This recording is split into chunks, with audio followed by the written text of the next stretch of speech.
de la tradición, de todos los tiempos, desde una perspectiva nueva que permite abrir una vía alternativa para el entendimiento de su postura ante la realidad histórica del régimen de Franco.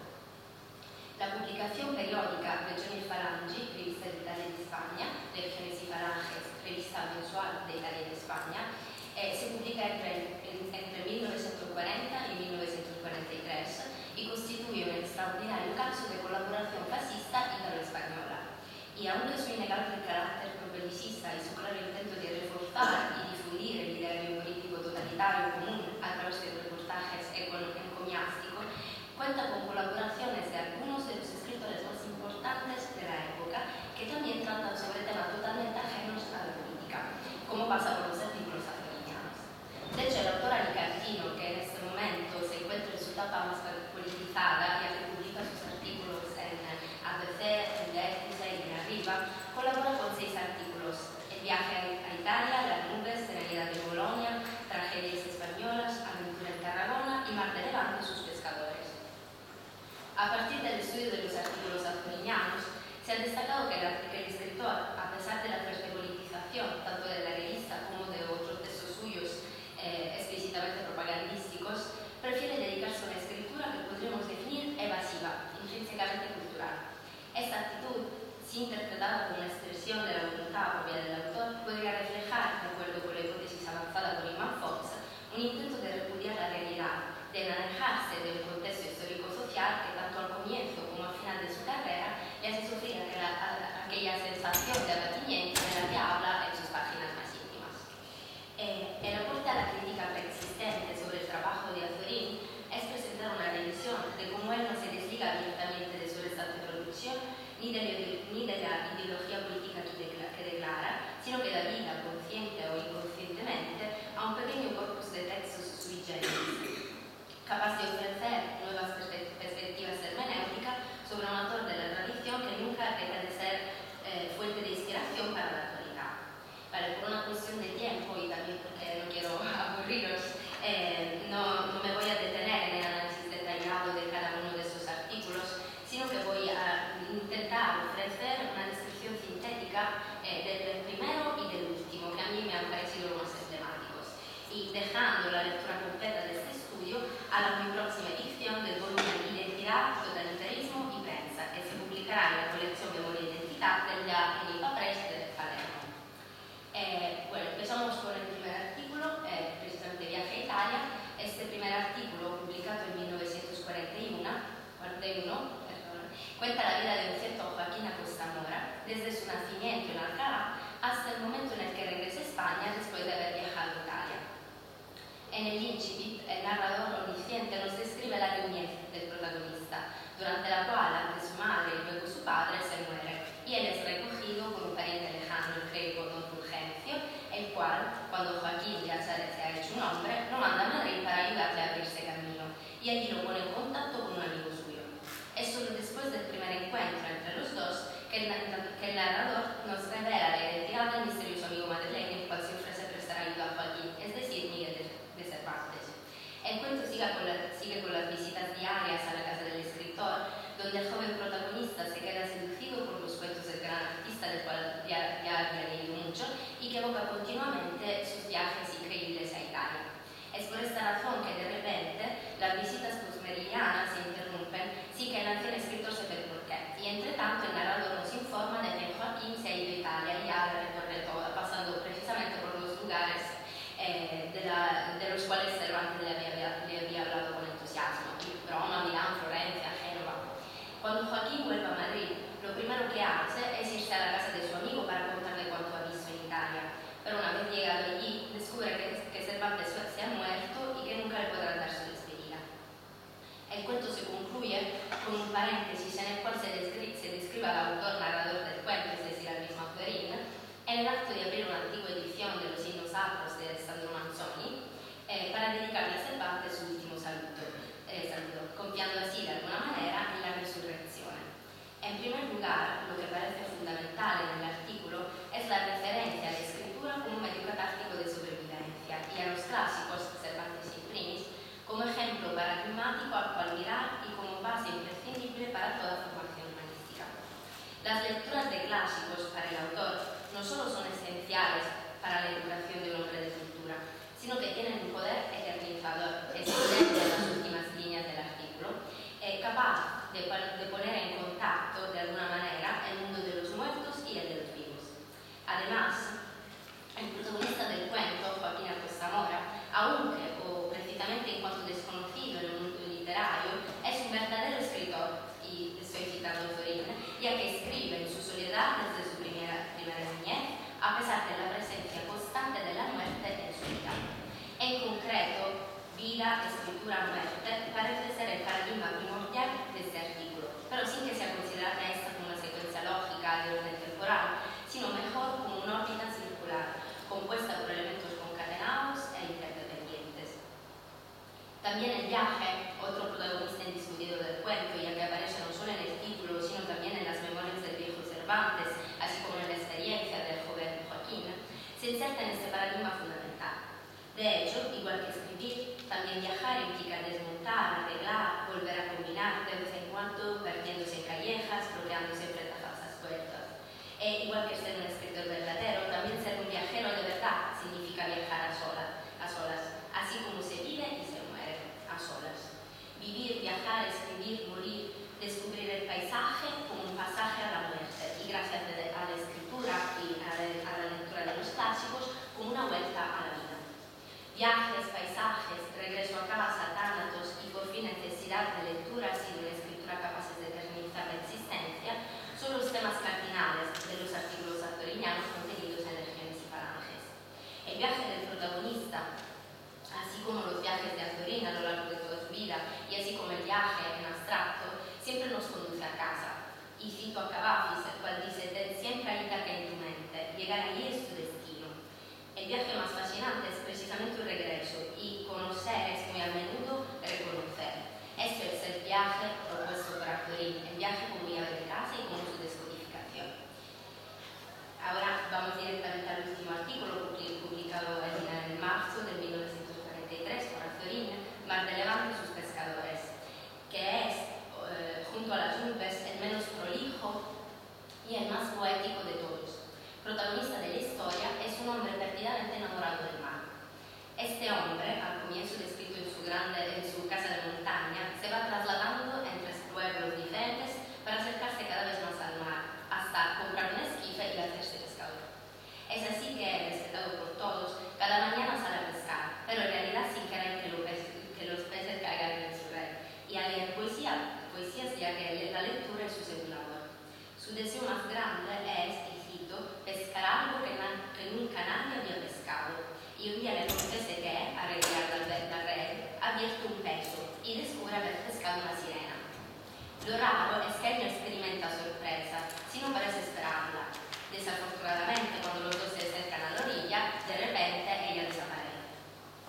Desde aquel momento, el pescador va buscando incesantemente a alguien que niegue la existencia de su sirena, ya que todos, sabiéndolo hombre honesto, confían en él y le creen ciegamente. Sin embargo, el pescador necesita que al menos una persona dude lo que él va diciendo, así que la imagen de la sirena pueda permanecer íntegra en su conciencia. Tiene por lo tanto que irse del pueblecito donde todos lo conocen para encontrar al final, en un café de una gran ciudad, a un anciano señor que no le cree. Es así que, finalmente satisfecho,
fríos y tal vez crueles.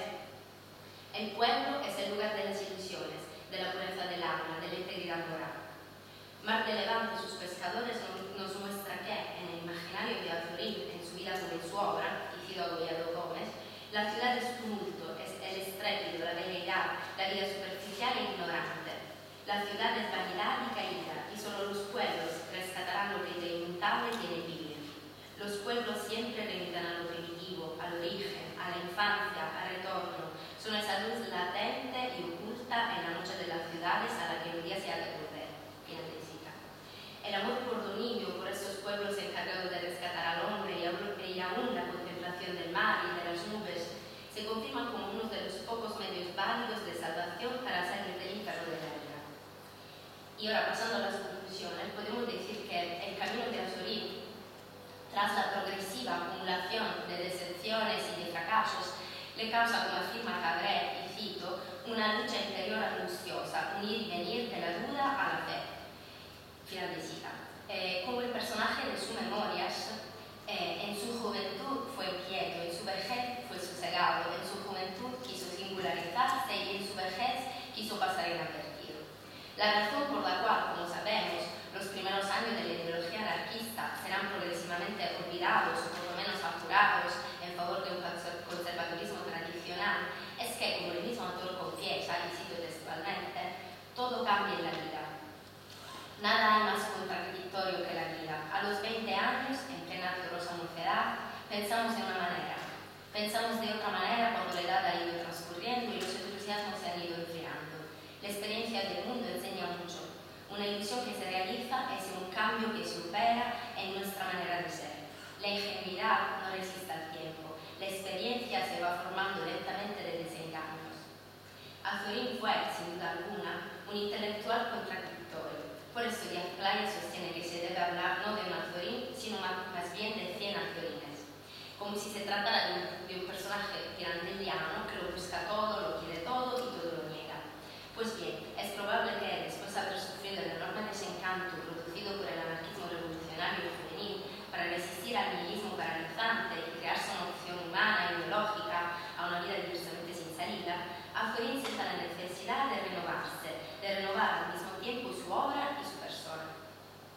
Cuando regresa de Francia, aunque ya consciente de las vanidades del imperante, se muestra un decidido partidario antes del Partido Conservador, luego de un breve periodo de la monarquía parlamentaria, más tarde de la dictadura, del federalismo y finalmente de la España imperial y del resurgimiento propulsado por el caudillo. A este propósito, Álvarez Pérez observa muy agudamente que, y cito, todos esos cambios de opinión nos dan la pista del enorme escepticismo y pesimismo que poco a poco le van dominando, al darse cuenta de la imposibilidad de alcanzar la salvación nacional e individual. Fin de cita. En este escenario apocalíptico de profunda crisis moral, es indispensable un acto de aceptación política, como nos invita a considerar el personaje de Antonio Quiroga, alter ego de Azorín, en El escritor de 1941, cuando afirma, y cito, vosotros sois el presente y yo soy el pasado. Todo, en fin de cuentas, se enlaza en el tiempo y es continuidad. No podría sin esa continuidad ni existir la vida ni darse la historia.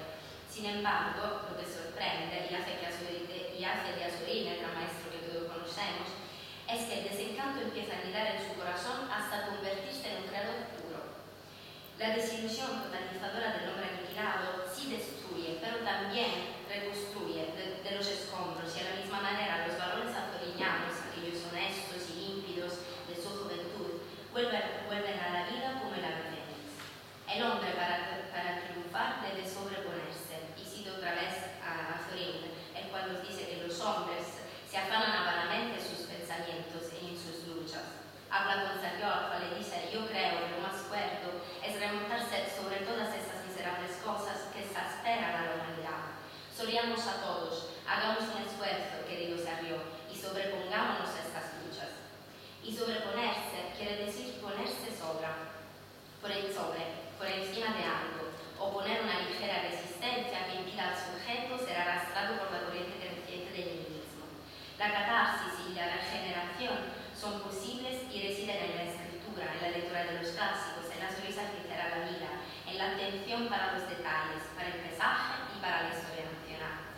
Y a este propósito cito Apolo García, quale afirma: el antídoto es una cura de voluntad, un rasgo generoso de amor, una observación atenta de la realidad amable, unos detalles pequeños, unos gestos casi en miniatura, una idea de vida que traiga nuevos vientos, brisas vivificadoras capaces de crear valores y lanzarlos a las estrellas. Final de cita. En el Génesis y Balances, por tanto, Azorín logra perpetuar estos valores, sobreponiéndose al mundo, al ruido de fondo, para suspender el movimiento de las cosas y eternizarlas hasta llegar a nosotros, inalterable en toda su sencilla compostura y humanidad. Muchas gracias.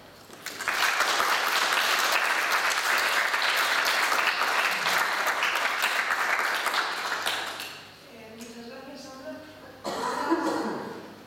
Va a hablar Raúl Molina Sánchez, de la Universidad de Oxford.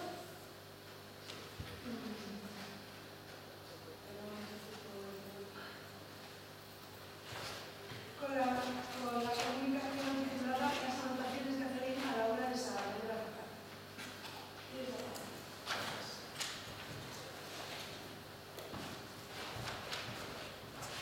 Muchas gracias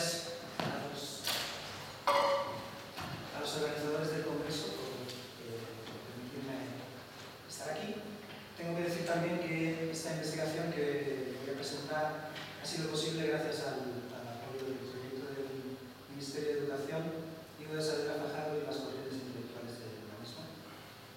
Bien, durante mi intervención haré una sucinta exposición de las anotaciones de José Martínez Ruiz, del que nos acaban de hablar, a la obra de Diego de Saavedra Fajardo, escritor y diplomático de Felipe IV, con el fin de mostrar la afinidad existente entre ambos autores y también algo de lo que se ha hablado aquí ahora, que es la inspiración inglesa, ¿no? Como Azorín produce también gracias a lo que, sobre todo a lo que lee. Esas anotaciones consisten en subrayados, marcas, notas al margen e índices de lectura realizados por el autor alicantino en sus ejemplares de distintas obras del diplomático del siglo XVII. Aquí tenéis una muestra de las distintas marcas que hay, un índice de lectura, una anotación al margen y algunos subrayados. Estas obras pertenecieron a las bibliotecas personal y familiar del sector levantino y hoy se encuentran custodiadas en la Casa Museo Azorín de Mónaco. Entre estos fondos figura una edición de la Corona Gótica castellana y austríaca y otras dos del Diálogo de las Locuras de Europa, pero las 5 ediciones de La idea de un príncipe político cristiano en 100 empresas, un tratado de príncipes más conocido como las empresas políticas, y las 6 de la República Literaria, una sátira sobre el humanismo, dejan claro que el interés de Azorín por Saavedra Fajardo se centró en estas dos composiciones atribuidas al autor prusiano, en las que se concentran también las anotaciones que Martínez Ruiz hizo a la obra del diplomático. Algunos datos mínimos relativos a la presencia de la obra saavedriana en la trayectoria literaria de Azorín serán útiles para contextualizar el sentido de estas anotaciones. Bien, solo quería mostraros aquí estos 5 momentos, que son los 5 momentos en los que sabemos que Azorín ha leído a Saavedra Fajardo. El primero es antes de 1900, que es cuando se publica la Hacienda. En el primer capítulo de la Hacienda, al final, hay una nota bibliográfica en la que aparecen las empresas políticas. Antes de la publicación del Político, Azorín en 1907 empieza su, digamos, andanza parlamentaria y enseguida tiene que hacer una pausa por motivos de salud, porque tiene un ataque de reuma, y entonces cuando se incorpora le escribe a Maura una nota en la que le notifica que se va a incorporar inmediatamente y le dice en qué ha ocupado el tiempo durante su convalescencia, detallando algunas de las lecturas que ha realizado. Cito parte de la nota. He escrito en estos ratos de ocio forzoso un libro titulado El Político.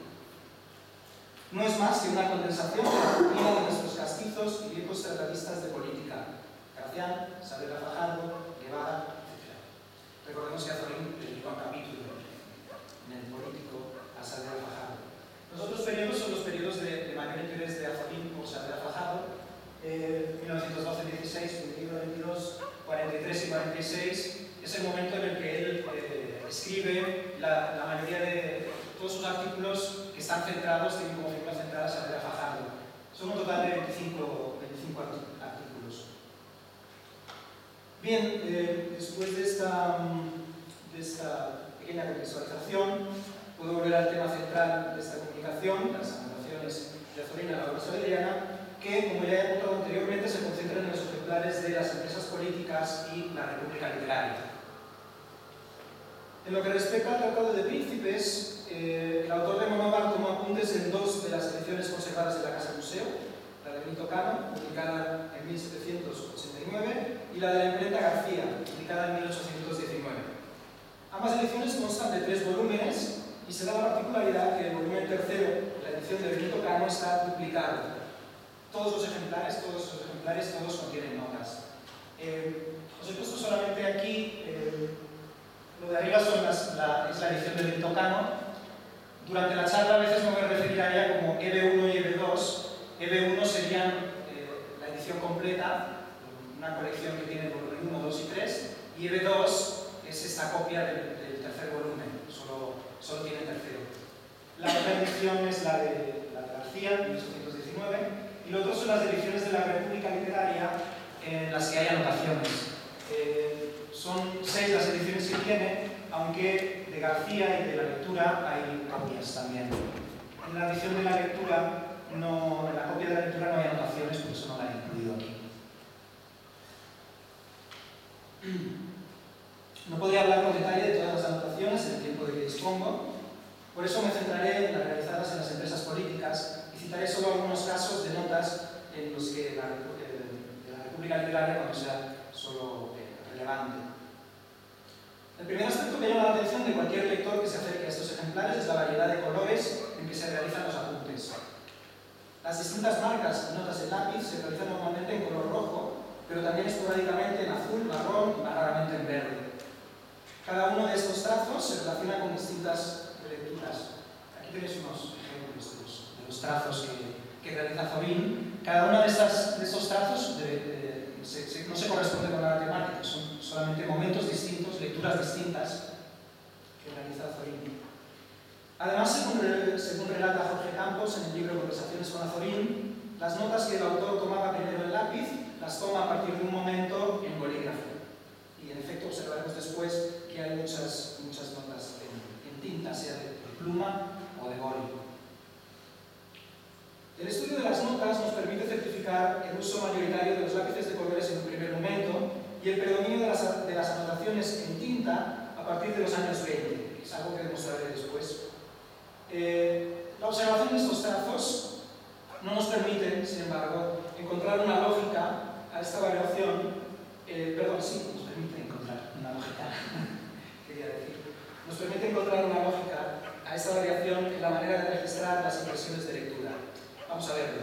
Parece bastante evidente que la edición de García de las empresas fue la primera que manejó Azorín, puesto que el subrayado en lápiz rojo en el tercer tomo se corresponde exactamente con una cita incluida en La Hacienda, el libro que os he mostrado antes. Publicación a la que he aludido, y es esta fotografía que veis aquí a la derecha. No he traído una fotografía de la cita en La Hacienda, si tendréis que hacer una prueba de fe, solo por esta ocasión. Las demás sí que están colocadas. La cita en cuestión es la única que Saavedra Fajardo incluye en ese libro, y no se vuelve a marcar en otras ediciones ni a citar posteriormente en otros textos. Existe todavía otra prueba de la lectura primigenia en la edición de García, y es esta que tenéis aquí. La de arriba es la edición de García, la de abajo es la edición de Benito Cano. Fijaros de qué manera lee Azorín. En la edición de García, abajo de todo la última frase dice: y suelto el nudo del botón, extiende por el aire la pompa de sus hojas. Azorín lee después Benito Cano y dice: hombre, aquí falta por el aire. Y lo marca y anota a la derecha por el aire, tenéis lo de la derecha es una ampliación, por el aire, y lo anota en su índice, en el índice que se hace al inicio del libro. Suprimido por el aire.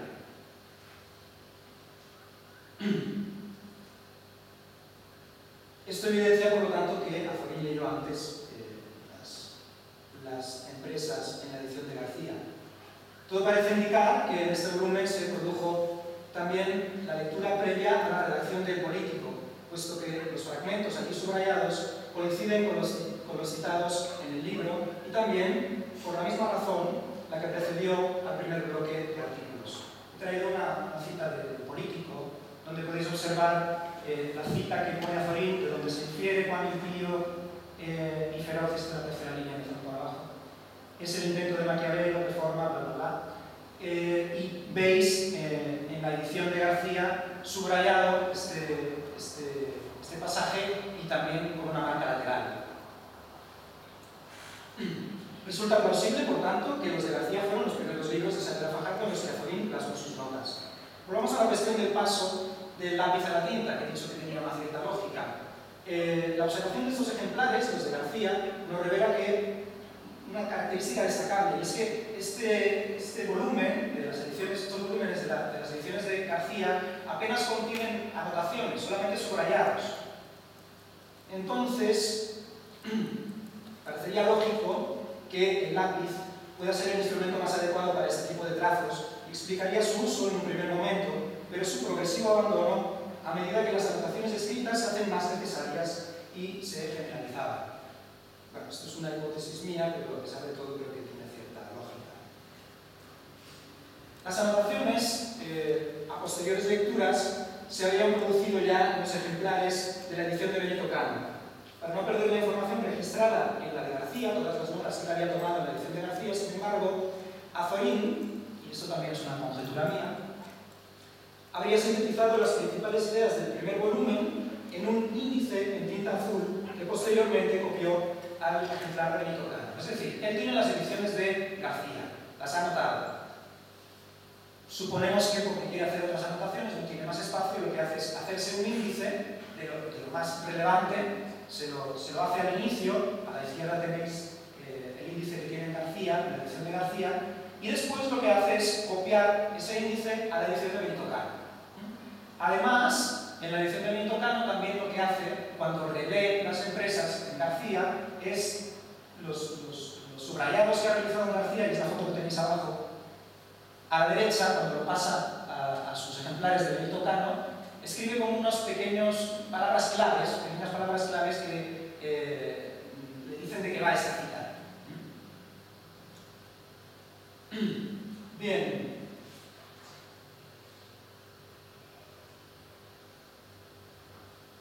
He perdido.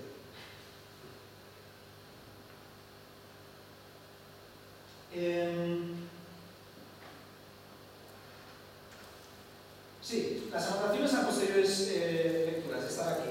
Además, introdujo diversas notas, como he comentado ahora mismo, y esta operación se realizó también con los tomos segundo y tercero, aunque con algunas particularidades. Y es que en los tomos segundo y tercero de la edición de Benito Cano, los índices se hacen directamente en la edición de Benito Cano, no se hace primero en la edición de García y después se copia.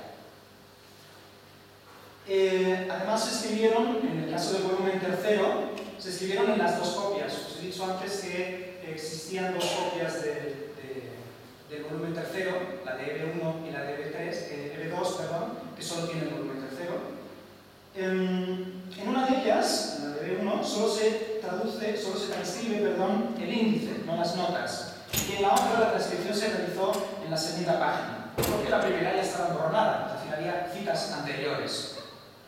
Y es que los dos primeros volúmenes de EB1 y el de EB2 contenían ya subrayados, marcas e índices en lápiz rojo y azul, consecuencia de otra lectura anterior que no podemos determinar cuándo se produjo.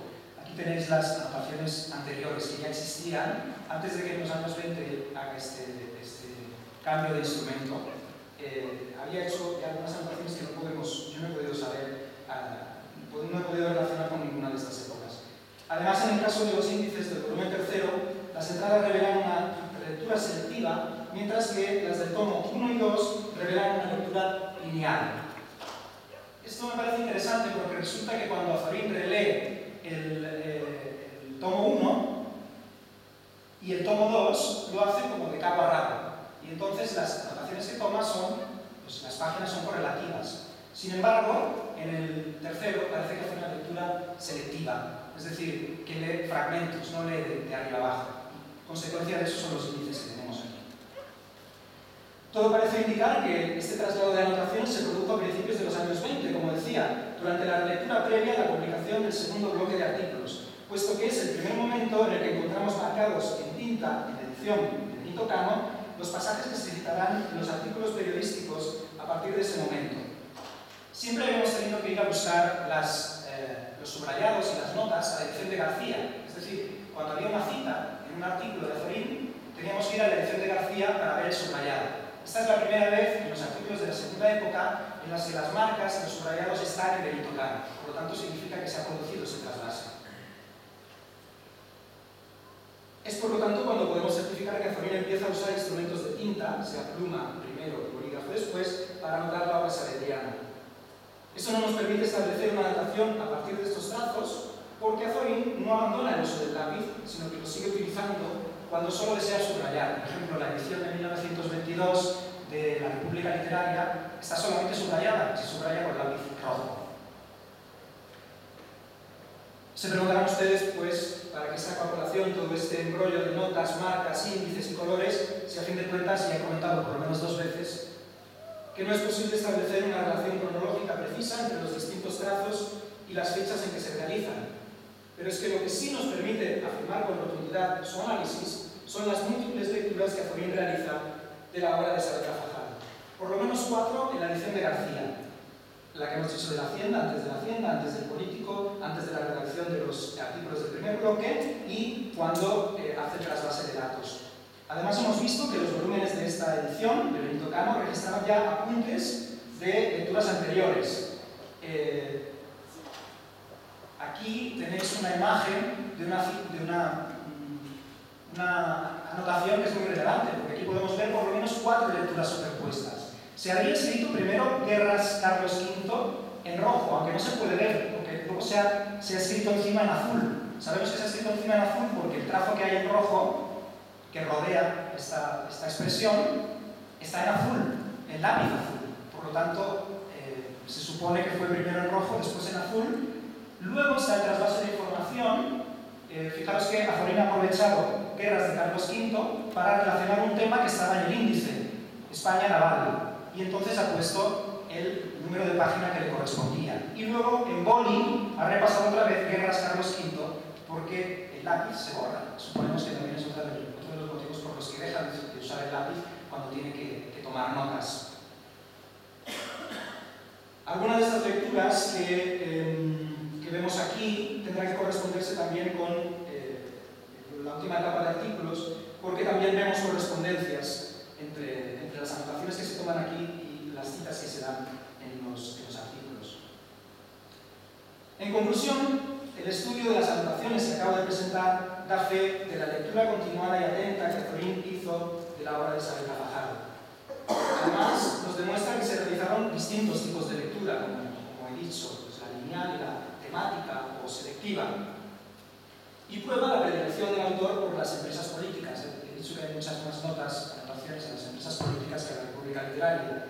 No es algo extraño porque Azorín siempre se interesó, quizá por herencia familiar, por temas de política e historia. Su biblioteca familiar está repleta de libros de historia y de política.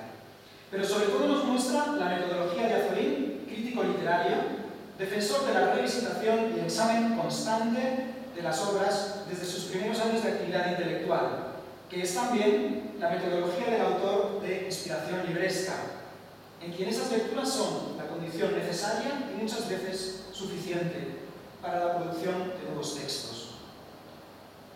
Es una pena de nuestro amigo disponer de unas 2 horas y media de tiempo más, por ejemplo, para poderles hablar así de otros aspectos que revelan las anotaciones del autor alicantino, como el interés por el escepticismo. Hay muchas anotaciones que se centran en eso, ¿no? En señalar que hay una afirmación, que después está su contraafirmación, que después se vuelve otra vez a lo inicial, y es algo que destaca mucho en los artículos sobre Saavedra Fajardo también.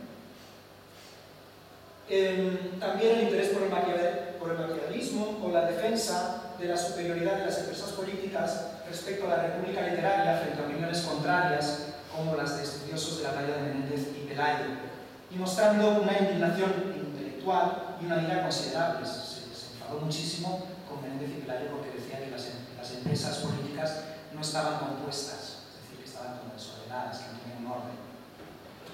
Todo esto está ahí, en las anotaciones, en esa literatura feliniana escrita en los márgenes de la Saleriana. Muchas gracias.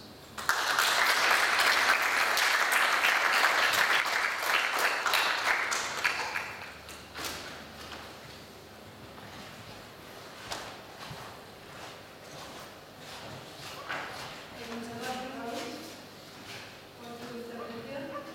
Y ahora pasamos a la comunicación de Yuki Wang, que se titula La obra de Pérez Galdós y la literatura infantil en Madrid. Y Yuki Wang es de la Universidad Complutense. Perdona, yo creo que alguien tiene el esquema. Perdona, ¿podrías repartirlos? Gracias.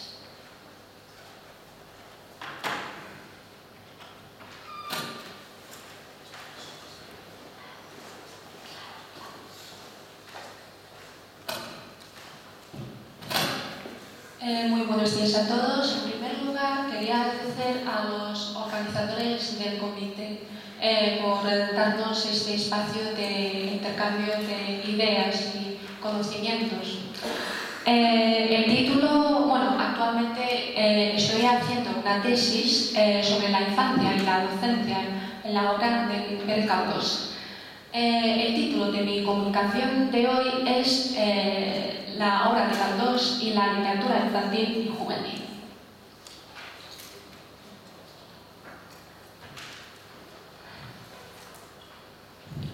En la literatura decimonónica, las figuras marginadas iban cobrando cada vez más protagonismo. Así ocurría con las mujeres, los miserables y los niños. También fue en la segunda mitad del siglo XIX cuando surgía en España como género literario la literatura infantil. Por estas razones y entre otras causas, en la literatura del siglo XIX los niños empezaban a desempeñar un papel cada vez más relevante. Galdós, por su parte, describió una serie de imágenes infantiles y adolescentes en su producción literaria. Entre ellos se encuentra, por ejemplo, Gabriel Araceli, protagonista de la primera serie de los episodios nacionales.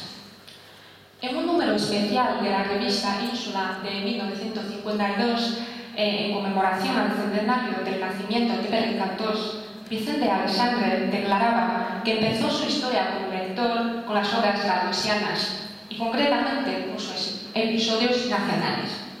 Dice: casi puede decir que aprendí a leer en Galdós, primero de niño con sus episodios nacionales, que arrancaba y devoraba en la modesta biblioteca de mi casa. Luego fueron las novelas, sorbidas su hechizo hasta su agotamiento, de tal modo que a los 16 y 17 años yo conocía minuciosamente la obra de Galdós.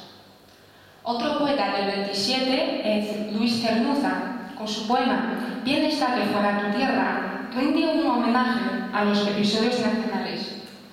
Según Cernuda, empezó a leer la obra de Galdós cuando tenía unos 11 o 12 años. Dice: su amigo, ¿desde cuándo lo fuiste? Tenías 11, 10 años al descubrir sus libros. Niño eras cuando un día, en el estante de los libros paternos, hallaste aquellos, abriste uno y las estampas tu atención fijaron. Cernuda hace mención de varios personajes de las primeras series de las primeras dos series de los episodios nacionales, como Gabriel Araceli y Salvador Monsalud. Revela también que leyó otras obras del novelista canario, entre ellas La de Pringas, Lo prohibido, Fortunata y Jacinta, Realidad y El audaz. Por otro lado, el hijo de doña Emilia Pardo Bazán, Jaime, en 5 cartas destinadas a Galdós, hoy conservadas en la Casa Museo Pérez Galdós, compuestas durante su niñez y adolescencia, recordaba constantemente de los episodios y otras obras galdosianas. De ahí que no sea difícil imaginarnos la importancia que suponían los episodios nacionales para los niños de aquel periodo. De hecho, alrededor del año 1908, el propio Don Benito hizo una adaptación de la primera serie de los episodios nacionales para el público infantil, titulada Guerra de la Independencia, extractada para uso de los niños.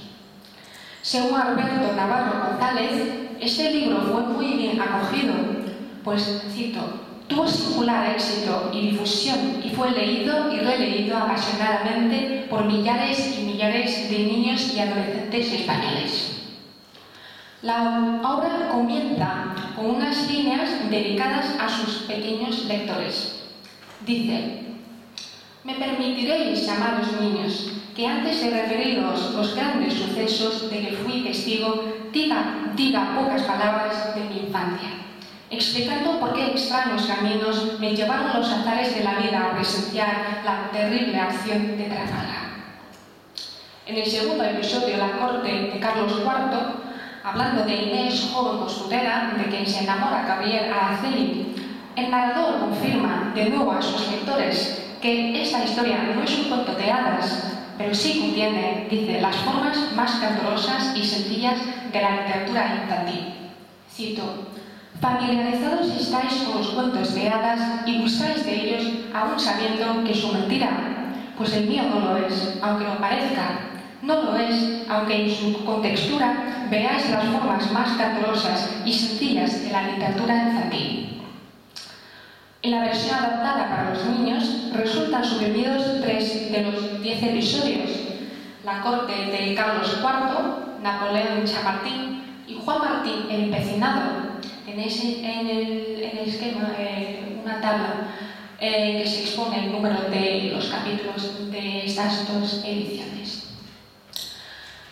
Con La corte de Carlos IV, lo que hace Caldós es resumirlo en un apartado e insertarlo al comienzo del 19 de marzo y 2 de mayo.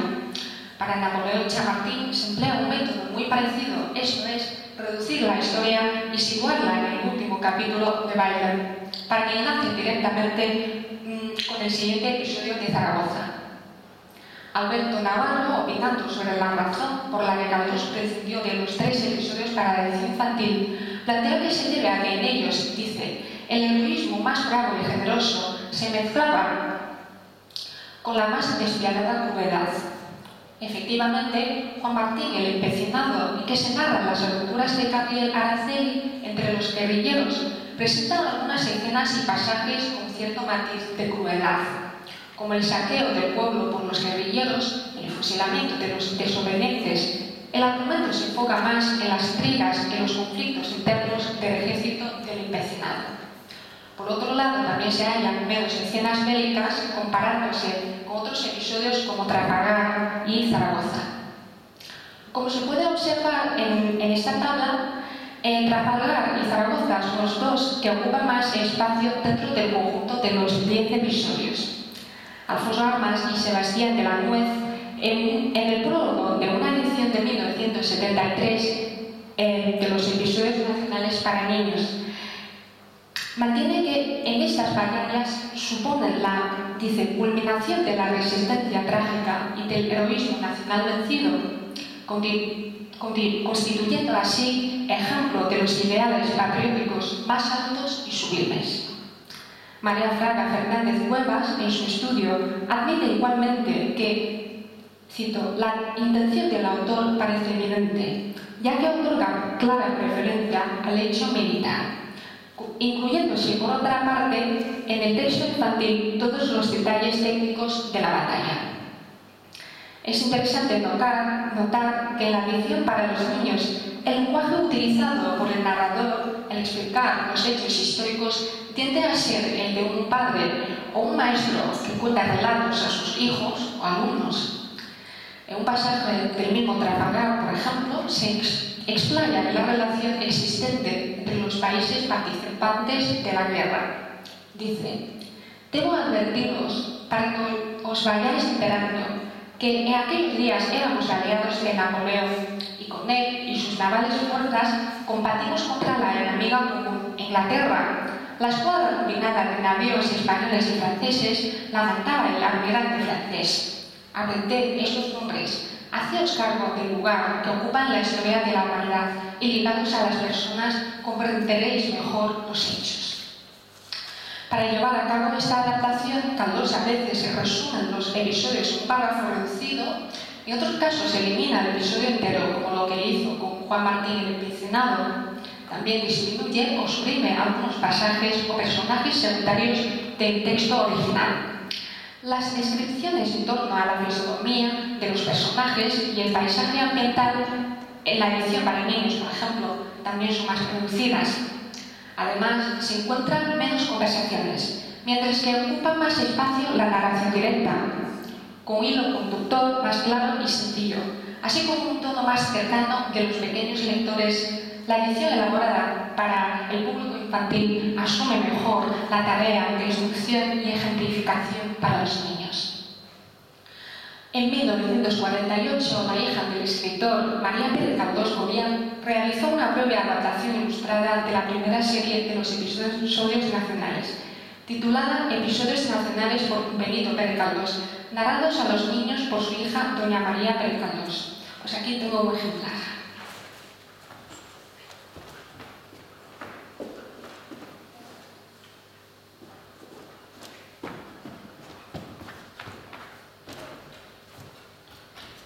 Al inicio del libro se indica que es una edición preparada especialmente para uso en las escuelas de enseñanza primaria, con la cual los editores creen que los niños tendrán en su memoria y su imaginación de una empresa grandiosa, la más ingente de todas las que ennoblecen el siglo XIX.